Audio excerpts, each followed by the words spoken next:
Welcome to HortTube. My name is Putnam. This is the garden question and answer video that I do most Sundays. If you have gardening questions, you can ask them in the comment section down below this video, and I will pick from those each week to answer. You guys continue to ask great questions. One of the questions is a few of the videos this week I didn't say welcome to HortTube at the beginning of them. And the only reason for that is because on YouTube, you have about 30 seconds to hook somebody to watch a video. And so, if you watch, how people drop off of the videos, you got to get as much of what the video is about as quickly as possible.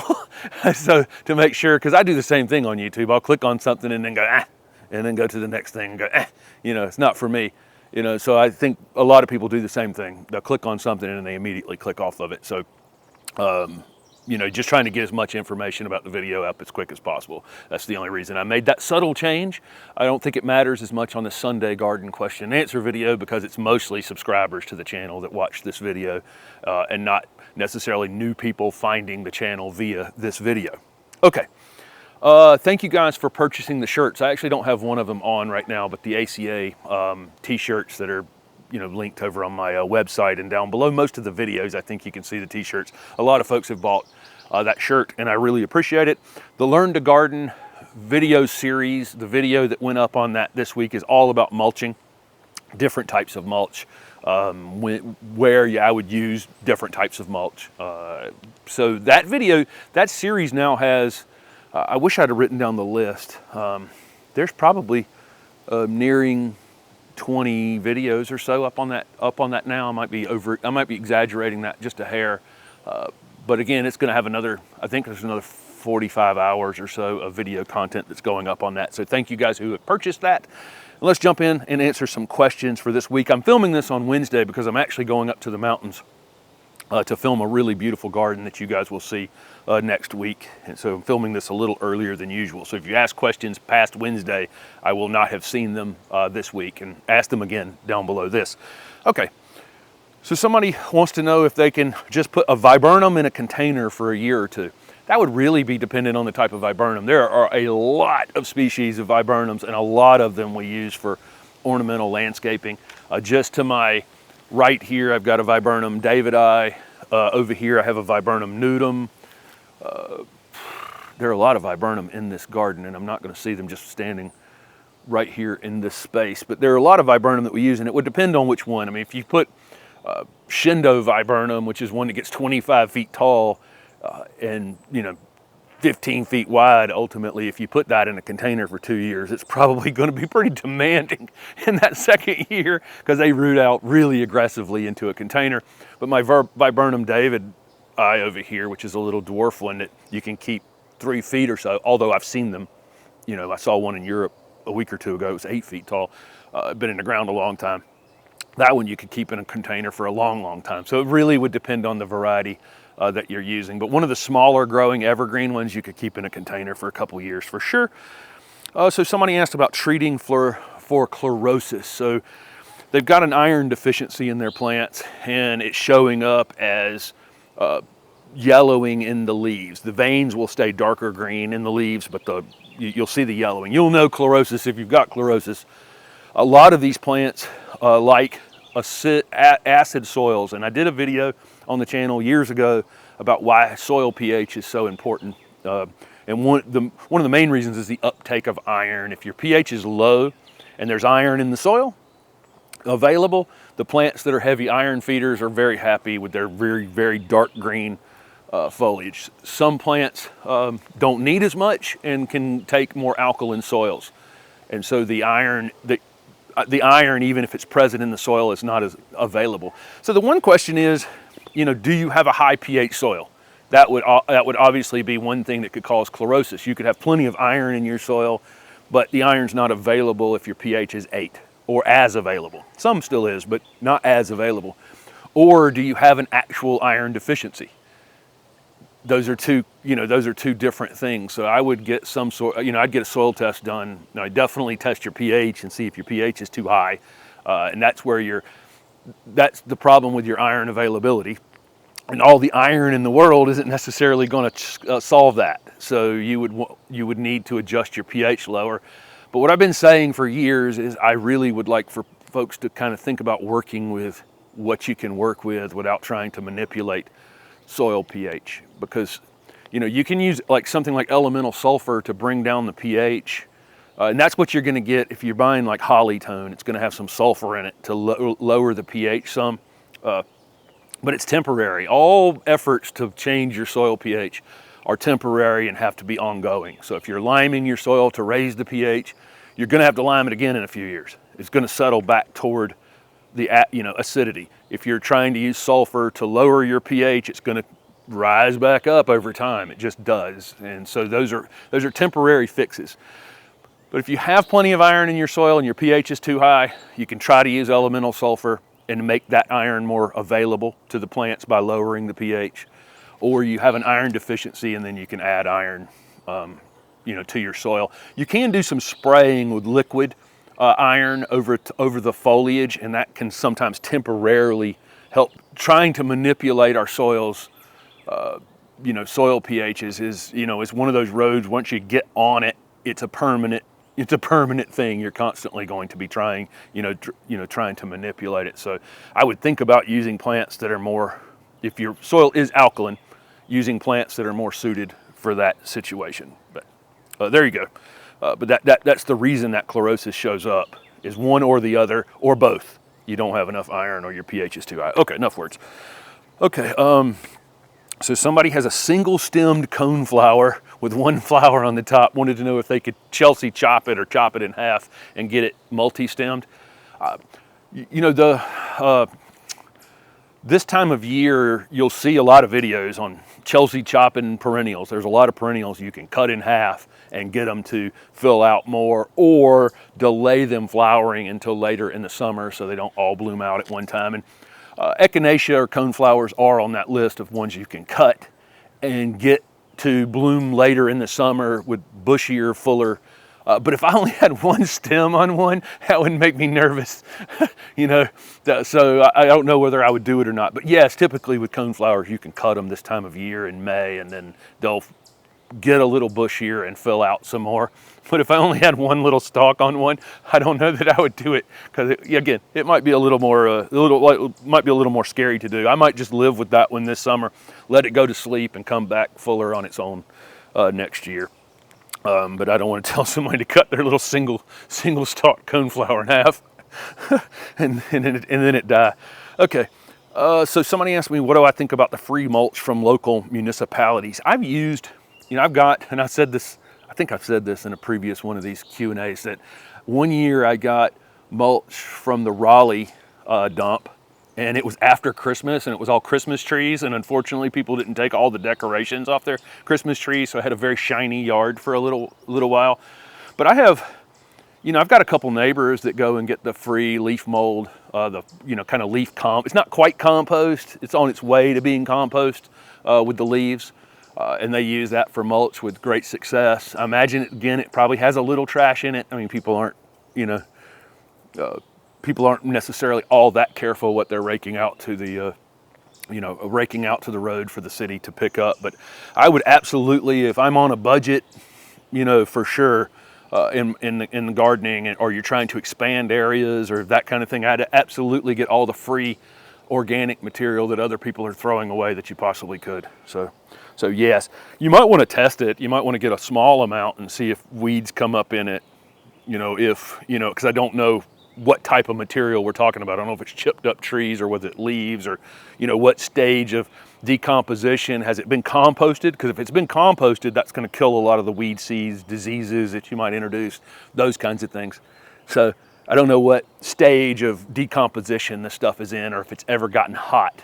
So you might want to use a small amount of it and see how it goes. See if you're introducing weed seeds into your garden, or that kind of thing. But I've definitely used it before, because the last garden was much bigger than this, and I was a poor early 20-something, and it was just easy for me to ride over there and get the free mulch. Was definitely the way to start my garden initially.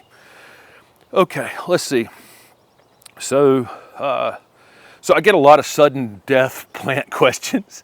So that are hard to answer. That There were several, like I planted something and then 2 weeks later it's dead. You know, I never will know the answer to those questions. You know, even in a live conversation selling plants for years, people would ask me these questions, and you know, we would go through a list of, is it too wet?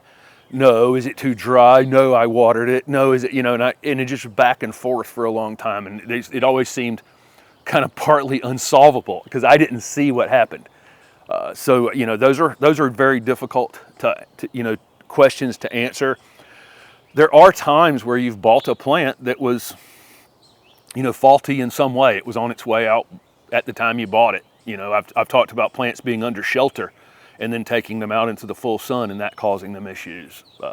The plant was already overwatered and had some root rot going on at the nursery. When you flip a plant over, especially in May, you take a plant out of a container right now, it should have some white roots on it. It should have some new growth on those roots. You know, if you're seeing mushy roots on something you're taking out of the container, it's probably on its way to, you know, dying, potentially, you know, from a root rot issue where it got overwatered at the nursery or got overwatered at the garden center, you know, whatever.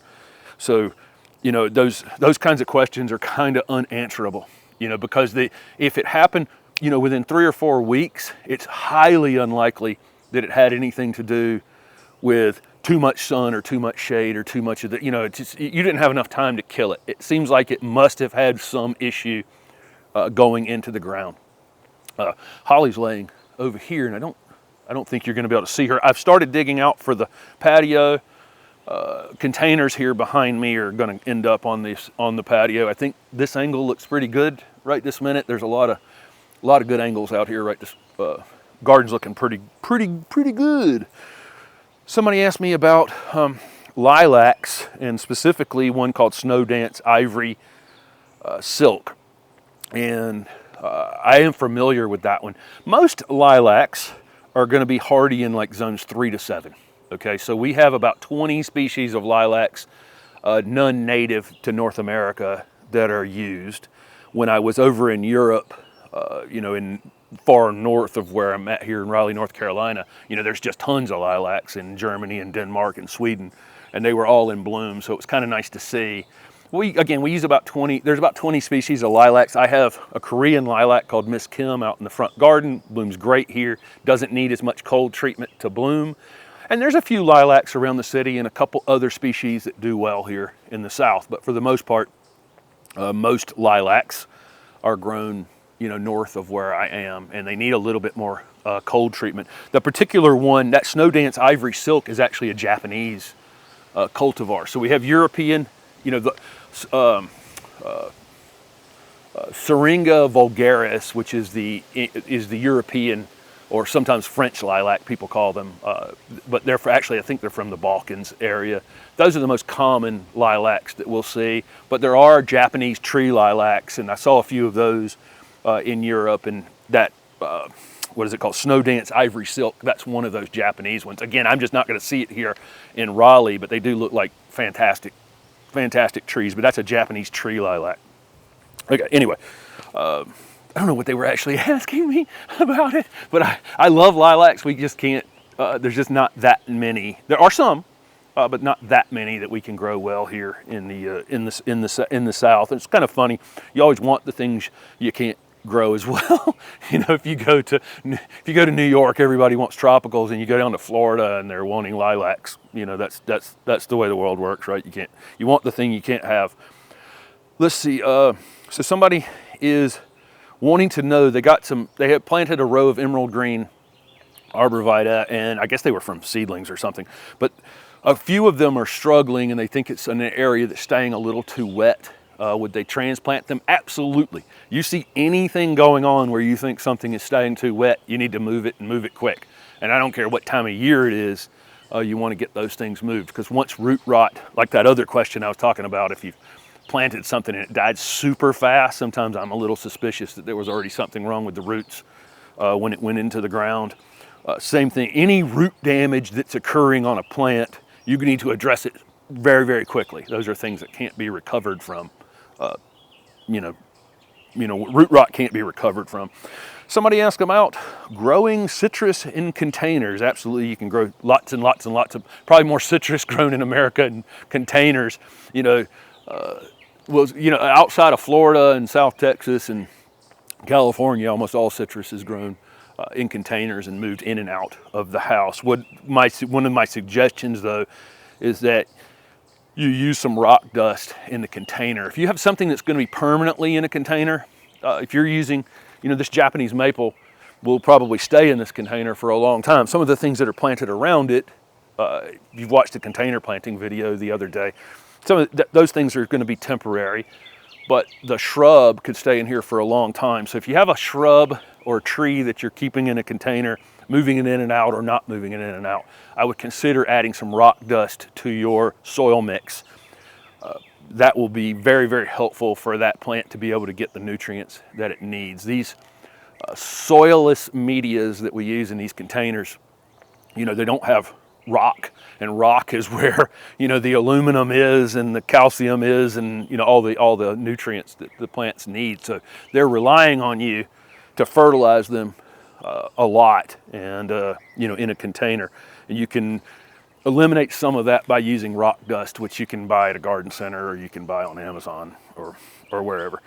Okay, so somebody asked me just a general question about my bees out front. Was I going to cover them at some point? Yes, for sure. I'm not a bee expert. It's not that I know nothing about bees, and I do have bees, but I'm learning, this year. I've got a couple people helping me, I bounce questions off of and that kind of thing. So you'll see them. But I probably won't spend any time, acting like I know anything about them at all. So, but again, they'll be in the videos, and I've got very, very happy bees out in the front garden so far. Okay, somebody has a row of Loropetalum, and they were planted way too close. No, this is two Loropetalum questions. I remember now. The other one's not so much a Loropetalum questions about plants being planted too close together. We'll get to that in a minute. So somebody has a row of Loropetalum and they're gotten big. They wanted to know if they should prune them or wait for some sort of storm to force them to prune them, like they break apart or something. I'd go ahead and get them pruned sooner than later, because if this one was 14 or 15 feet tall, and if it splits open from some sort of storm or something, it could crack all the way down to the base, and then it'd probably still come back from that, but it'd be a long time. So I would do some pruning to control the height on them at some point, just to prevent the storm damage that could actually damage it all the way down to the base, because the thing does really move around in the wind quite a bit, and it's multi-trunked, and if it splits, it's going to split down toward the bottom, and it could be pretty devastating event to that plant. Let's see, so somebody had an insecticide applied to their lawn and it went over into their garden beds, and it's probably Talstar or some sort of Talstar equivalent for that they use for ants and things. If you read those bags, they've been approved for use on ornamentals, but they haven't been approved for vegetables, for any kind of edible crops. And so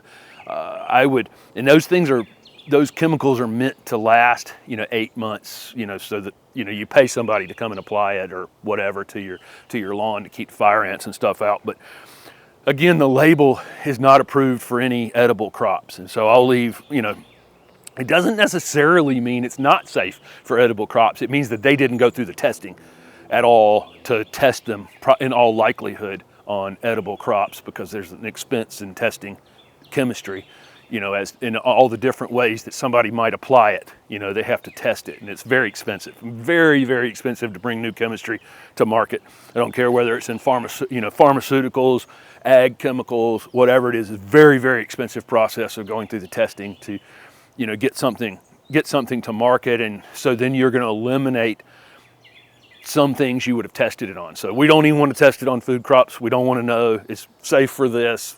Don't know if it's safe for that. So I wouldn't eat anything grown with something that had been, an insecticide, an 8-month-long insecticide had been applied to the soil.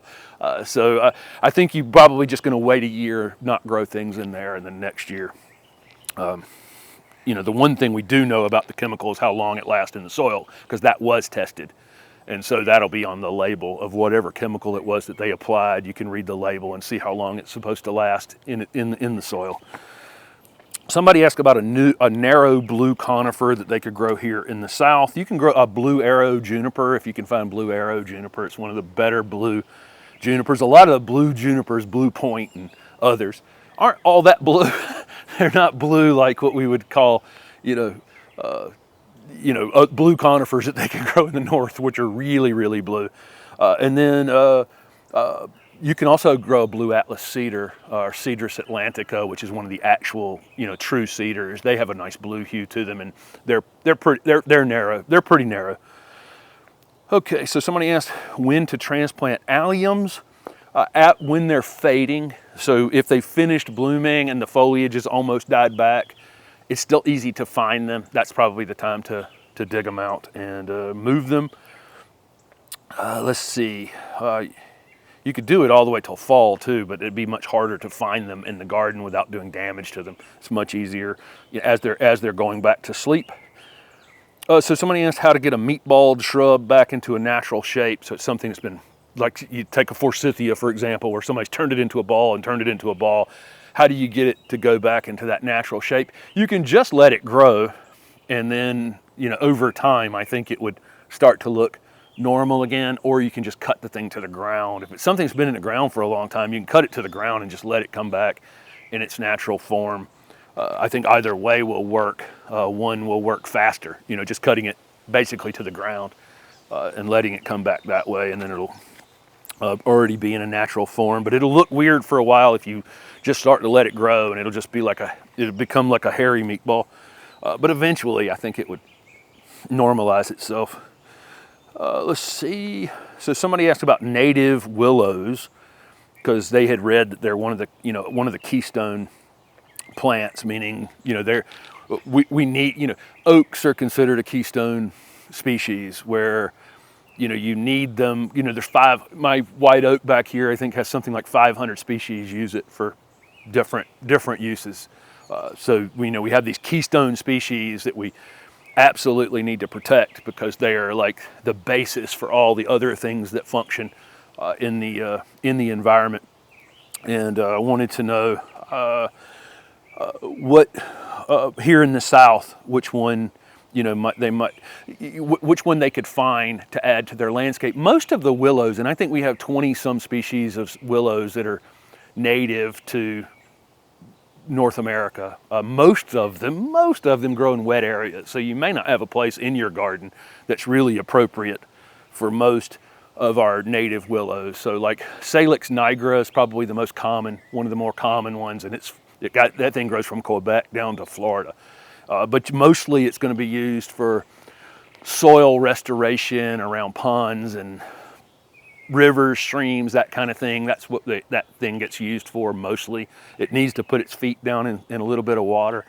But they're an important species because they bloom super early. So, bees wake up, when the soil temperature hits a certain temperature, these things will bloom right with them. And so our native bees, some live in them, live around them, and then use them as very early nectar during the season. And then there's several other things that use. And then it's a great wood. It's a soft wood that grows fast. And so, Salix nigra is one that was used for basket weaving by Native Americans and that kind of thing. So it's got some historical value as well. But most of them, I don't think you're going to put in your ornamental garden. They're not necessarily trees for that, but they are hopefully in protected areas, being thought about. Anyway, let's see. So somebody has lantana. They dug out lantana, and now it's coming back from the roots. And this will be true of a lot of plants. I mean, you dig out a plant, and it still has roots there, and it's able to put up, root suckers basically off of them, and they're still trying to survive. It got injured, and now it's like, whoa, and it puts up new growth. How do you get rid of those? You just keep digging them out. You'll win eventually if you just stay on top of it. So go out there with a shovel, chop them off, and just do that until they don't come back anymore. And that's the way you do it, unfortunately. Is the only answer, outside of spraying it you know, that's the way you do it. So for me, I'll take my, you know, I'll take something like this trenching shovel and I'll just walk over to it and chop it right below the ground and keep walking. And let it just lay there and just come back around to it a bunch of times. I've got strings and all kinds of things running all around me for this patio. Let's see. Okay, so somebody asked about healing in plants to store them. I showed this back at the old house. Let's say you had a bunch of container plants. You weren't going to plant them until fall, and you're going on vacation a couple times this summer. What do you do with them? I actually like to plant them. I'll mound up some compost or some sort of loose topsoil compost and mulch, you know, and I'll put them right into that and just plant them. Kind of plant them in a raised bed space because they're much better off there than in that container. They'll have access to some real nutrients in the soil, in the actual soil, you know, the rock dust in the soil, and they won't have to be watered as often. It'll be a lot less stressful in that environment. So I will absolutely heal plants into the ground, and you know, I might put them in a little more shade than they would go out in the landscape. It doesn't matter, you know, if it's a full sun plant, put it in part shade, healed into the ground, and just it's kind of temporary storage in the ground. But I do that. I've done that a lot over the years, and basically, you know, I'm just saying, I don't have 6 months from now is when this is going to be used in a project. For now, I'm just going to stick it in the ground in some sort of storage, and I'll move it later, and the plant will be better off during that period of time. Okay, here's the other question about the loropetalum. So somebody has 7 of them that were planted 3 feet apart, and now they're gigantic. They want to transplant some of them, and how many would they leave in that space? I would just take every other one out. I think 6 feet of space is plenty of space for them, even though they're going to ultimately get wider than that. I think 6 feet's plenty. I don't think you're going to be able to transplant those very easily if they're very large. And, you know, I'm all about saving money in the garden and moving and reusing and dividing and using collecting seed and all the ways in which I can save money. Absolutely. So part of the backbone of this channel is, you know, not spending $800 in an annual planting project. But it's very hard to take those things out of the ground if they've been there for a long time. And if they're 3 feet apart, you're going to have to get in the middle of them, you know, to dig along the edges. You're going to be doing some damage to the ones you're leaving. I would almost just saw every other one right down to the ground and call the job done. You can cut those suckers off as they try to come back up from those, but that's almost the way I would manage that project. And you know, again, I'm all about saving money and reusing things, but the 3, if you have 7 and you're going to cut every other one out, you're losing 3. Those 3 loropetalum, I don't know what they're going to cost you to go buy them if you wanted 3 more to use somewhere else, but for me, that $120 that it's going to cost for those 3 loropetalum versus trying to dig 3 of them out of the ground, I'm spending that money. That's one. They're going to be woody shrubs like that are going to be very difficult that are that close together. And again, you're going to do damage to the ones you're leaving. You can do a lot of damage to yourself trying to stand in the middle of plants that were planted that close together, trying to dig them out. So I'd cut every other one down and call it a day. I think 6 feet apart is plenty. Okay, let's see. So somebody asked about dividing carex and then talked about pruning the little flower spikes out. Yeah, you can prune the little flower spikes that come up on most carex. They're not the most attractive thing, although there are some species with very attractive flower heads as well. I think I've covered a couple. I've covered one on the channel that's very kind of decorative, more of a decorative flower spike, but most of them are not decorative. So yeah, you can cut those out anytime. And this is the time to divide the carex now through, you know, early summer if you wanted to pop them out of the ground and divide them. Let's see. So somebody, get my redbud question of the week. Somebody got a flamethrower redbud and the top was cut out of it and wanted to know why. In all likelihood, it died in December. I think there's probably I've seen several redbuds where the tops of them are dead this year. So I have a feeling that probably that cold in December killed them back somewhat. And that's why it was actually pruned off. And the group that you saw was pruned off. Somebody wanted to know about my Hong Long maple. Let me grab it real quick. This is my Hong Long maple. It's going to be in a video at some point. I've got it in a little too much shade in the container back there, so it doesn't have quite as much of that burgundy color on it, and it got a little frost damage. It had leafed out early and got a little bit of frost damage, so it's got a few curled leaves on it, but it started to put out some new growth. It's totally fine. It's ready to be out of this container. So that's my update on my Hong Long maple, is that it has not gone in the ground. It needs to. Those are great looking trees. The one over at the Ralston is really quite beautiful. That thing is desperate to go in the ground. I'll get it in the ground in the next week or two. Let's see. So last question for this week, and again, you guys can ask gardening questions down below this video, and I will pick from those to answer in next week's video. Somebody's got grass growing up under their shrubs. So they, and I see this a lot. When I do consultations with people, I'll frequently see, they planted things and then they let the grass grow right up to the base of them, and of course they're growing slower. Grass probably won't ultimately kill shrubs like that, but it definitely slows them down. If you're best having these things separated from one another, your turf in one section and your shrubs, trees, perennials, annuals, definitely annuals, and perennials out of your grassy spaces. Ultimately, your shrubs will win, but it definitely slows them down. There's no question. It just takes a lot longer for that plant to get established. Eventually, it's going to win because it's going to shade the ground some, and most grasses typically don't like to be in shady spaces. So that's the way that trees and shrubs ultimately win over grasses, is they just throw some shade over the top of them, and the grasses start to thin and retreat.